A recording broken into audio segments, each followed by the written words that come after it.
Alright, what's up, guys? I'm gonna go ahead and talk about Adrien Broner versus Gavin Rees. Um, just gonna be my thoughts on the fight. Number one, I'm not sure if this fight is happening on May 5th. I know Broner was supposed to be fighting on May 5th.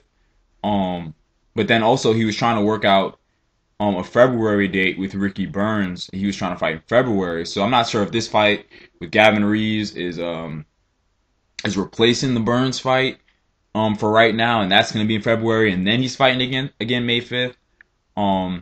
That's what I'm thinking. That's what I'm guessing. Because I mean, I remember Richard Schaefer said that they wanted Broner to fight at least, what was it, 4 times this year. So they want him to get a lot of fights in. So I'm thinking he's got to fight sometime before May 5th, but then I just don't know. So I'm too lazy to go on Google. You guys go ahead and leave in the comment section when exactly this fight is taking place. Appreciate it. Here are my thoughts on the fight. Easy work. For Broner. Not too much competition here. He's not really gonna give him a tough fight. Style is pretty much tailor-made for him. Aggressive guy. This is gonna look like the Hatton fight, and this fight's gonna go as long. Oh, the Hatton Mayweather fight. I'm sorry. And this fight's gonna go as long as Adrien Broner wants it to go. So if he decides he wants to get him out there in 3, that's how long it's going. Adrien Broner is really talented. He's really talented. He's got the skill. This is the year that I'm really hoping he can really get a nice, solid name on his resume. And just move forward. He does have a couple of names on his resume. You got to give him credit for the Antonio DeMarco win. That was a great win. But I'd like to see him keep moving up the ladder. Like, I want to see the fighters get better. You know what I mean? I hate it when fighters, like they fight somebody and they take a step back. Danny Garcia did the same thing. You go ahead, you take the belt off of Khan, then you want to fight Morales again. Now you're fighting, Judah. I like to see fighters do this in stages, and then once they get to that elite level, just keep fighting elite fighters. You know what I mean? But this is the time in Broner's career where I think he should definitely mix it up with the guys that he fights. Get all your different styles in. Don't be too one-dimensional with the guys that you fight. And basically what I'm saying is, don't sit there and fight the same type of fighters over and over again.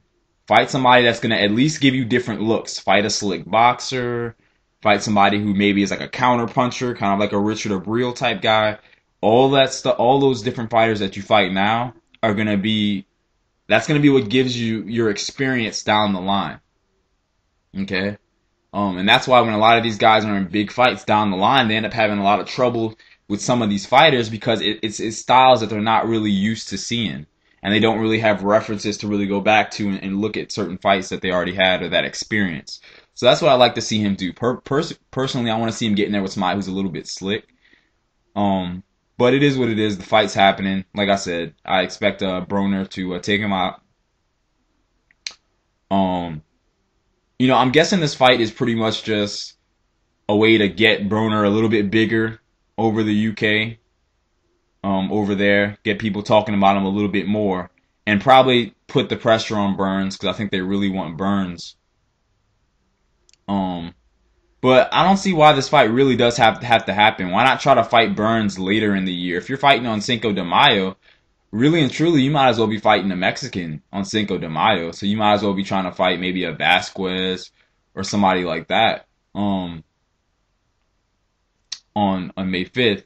But then once again, of course, the question is, because I believe Miguel Vasquez is Top Rank. Can Top Rank and Golden Boy come to any type of negotiations to where we could get some good fights? Because these in-house fights can only be so good. At some point in time, you start to realize that you're getting the same recycled fights over and over and over again between these in-house fighters.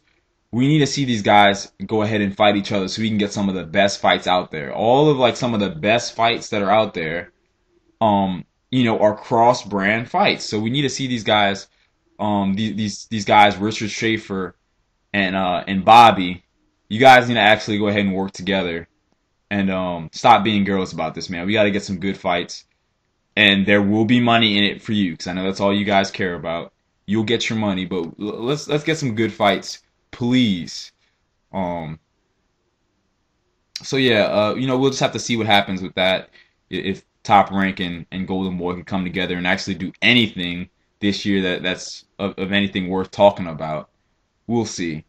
Um, but yeah, I just want to see Broner put his skills on the line versus some good opponents, so he could really validate what many people feel is his spot on the pound for pound. A lot of people got him pound for pound right now. I think, like I said, it's a little bit too early for that, in my personal opinion. But if you're pound for pound, I guess is just based on skill, then yeah, I don't see why not. If you have a pound for pound that's based on skill, you could have basically anybody in your pound for pound because if you're talking skill, you could have basically anybody. You really can. I mean, because number one, I've already said it's all objective. And then if you're pretty much basing it off of skill, that's real objective because there's no skill is just basically what you see. You basically just your opinion on what you see somebody is able to do in the ring. So maybe you rate somebody's defensive skills and you give them more props for that. Maybe their offensive skills. So if you're just throwing resume out the door, which is pretty much factual paper things that have happened, you're just going based on skill, and I don't see why not to have him in your pound for pound. Um, so if that's how you have him, that's your opinion. But like I said, I do want to see him do just a little bit more um, before he gets into that pound for pound. I think by 2014, if he could stay on the right track and fight some quality fights, he'll probably be in there, man. He'll probably be in the mix for me.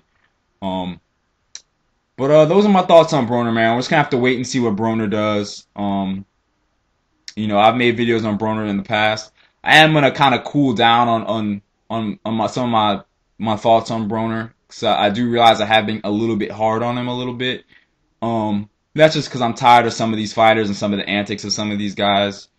Um, but let's wait and see what Broner does. Broner has a cool personality. Um, and at the end of the day, he's good for boxing. Like I said before, he is good for boxing. It's good to have these different personalities. Crazy guy, man, really crazy guy. But we'll see what happens. But yeah, I got Broner taking Rees real easy. Um, I mean, you guys let me know what y'all think about this fight. Peace.